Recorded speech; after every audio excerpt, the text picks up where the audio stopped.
বগুড়ায় মেয়েকে বখাটে যুবকের সাথে বিয়ে দিতে অস্বীকৃতি জানানোয় বাবাকে পিটিয়ে হত্যার ঘটনায় স্বেচ্ছাসেবক দলের নেতা সহ দুজনকে গ্রেপ্তার করেছে পুলিশ। পুলিশ জানায় শাকিলের মেয়েকে প্রায়ই উত্ত্যক্ত করতেন জেলা স্বেচ্ছাসেবক দলের সহ সাধারণ সম্পাদক জিতু ও তার সহযোগীরা।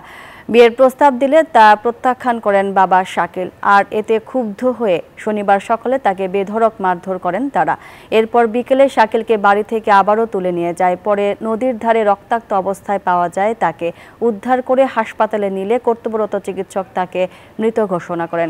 এ ঘটনায় জড়িতদের দৃষ্টান্তমূলক শাস্তি চান পরিবার ও এলাকাবাসী।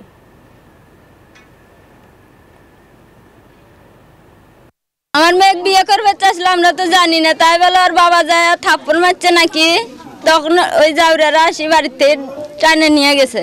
আমাদের বাড়ি থেকে সবাই সামনে দিয়ে বের করে নিয়ে যায় ওর লোকজন সহ, এবং সবাইকে বলে যে আমার লোকজন কেউ মারবে না, কেউ একটা টাচও করবে না। মূল আসামি জিতুকে অলরেডি আমরা গ্রেপ্তার করেছি, সঙ্গে আরেকজনকে আমরা গ্রেপ্তার করেছি। আমরা তথ্য যাচাই বাছাই করছি সে ঘটনার সাথে জড়িত কিনা।